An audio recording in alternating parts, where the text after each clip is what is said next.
Hello everyone, welcome to today's video. So once again we welcome you to Engineered Learnings, and apologies.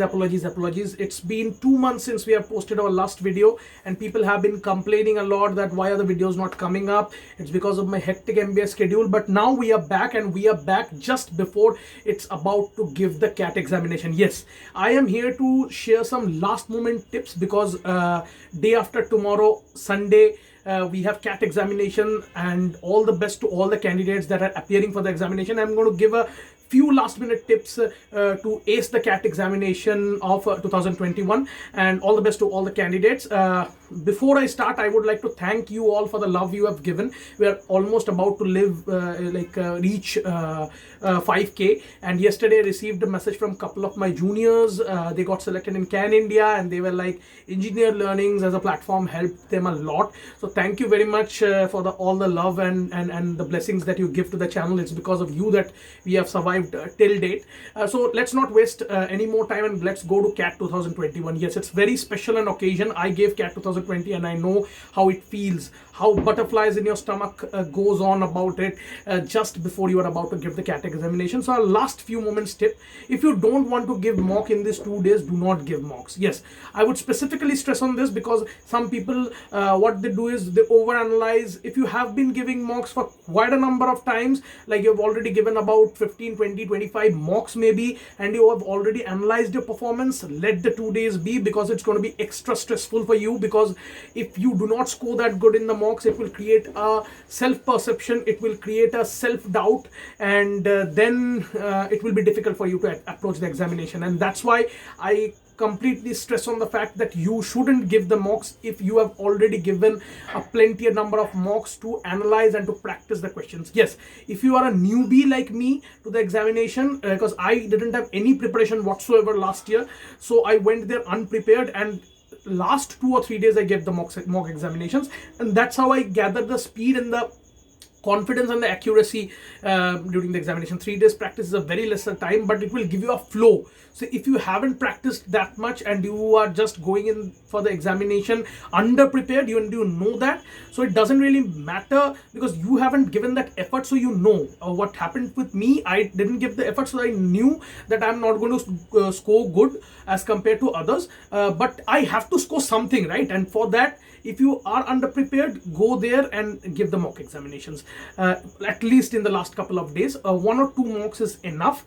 And day before the examination, if you want the flow in the examination, give the mock, and give the mock in the slot that you are allotted to. If you are from slot 2, give the mock in the slot 2 timing, so that you can actually wake up and continue that cycle that you are going to do in the CAT examination. So I want that cycle to be established, and I want you to give the exam as if you are giving a real life CAT examination. So it's very important that you focus constantly on that portion and try to recreate or try to imagine that you are giving the CAT examination on the day, and just like that give the mock tomorrow.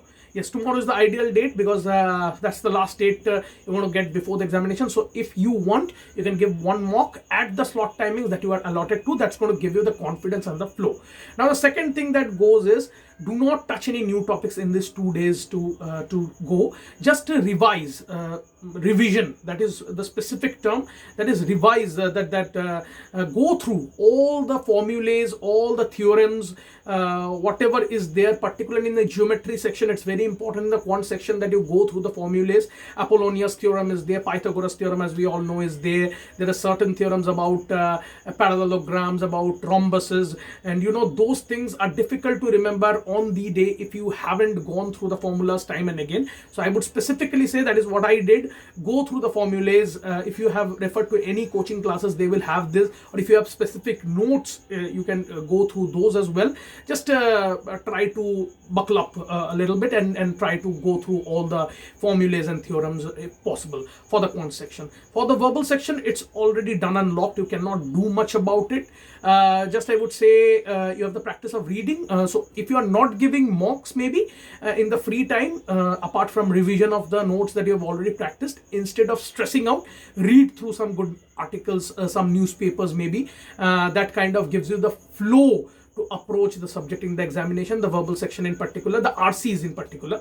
So if you have the habit of reading, it would be very good for you. So I would specifically stress on you to read a few articles or something like that here and there. Maybe tonight before sleeping, waking up, 1 or 2 articles will help in this couple of days. That will give you a flow to reading.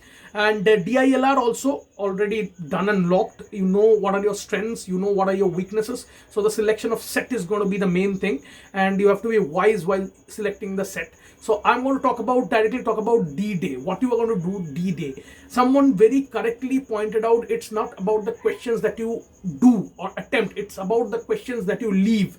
If you cannot leave questions in CAT, you are gone, you are dead. So do not take it upon your ego that you cannot solve a question. Particularly in the DILR set, I have seen people struggle with it a lot. You take 15 minutes, 20 minutes of your time, and then you don't find a proper solution to that set, and you are unable to attempt the other set because of a lack of time.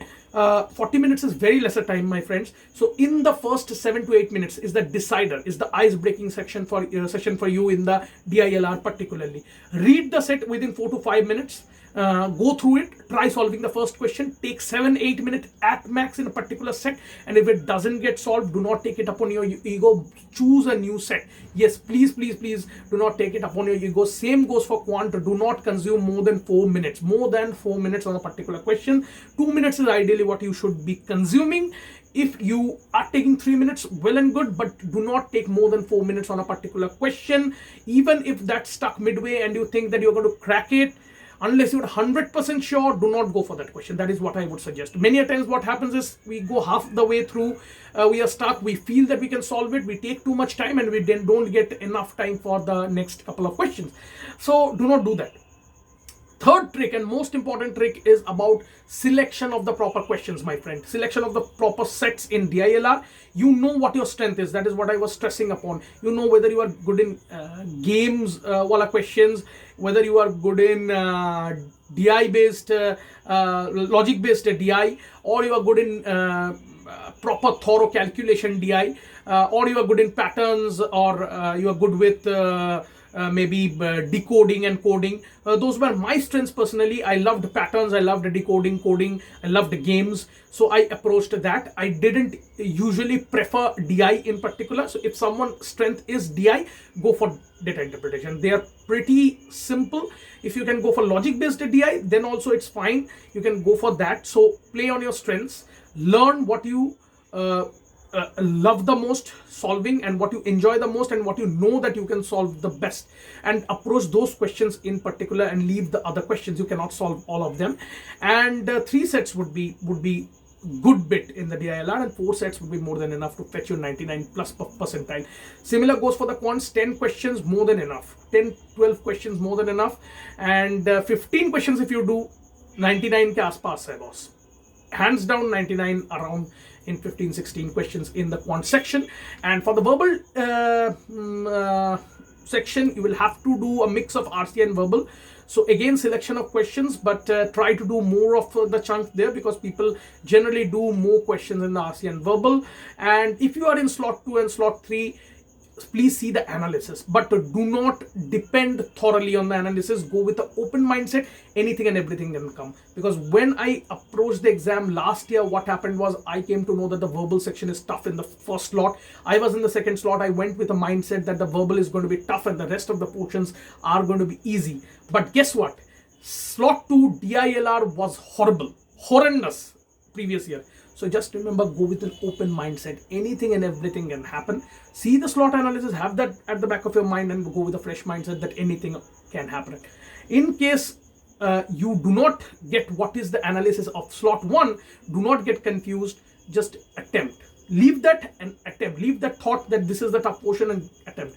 In this regard, though people say that slot 2 and slot 3 have the advantages as they already get to see the analysis, I would say slot 1 has this advantage of a fresh mind. They're going with a fresh paper, blank paper, ready to be written. They do not know anything and do not go confused. They go with an open mindset.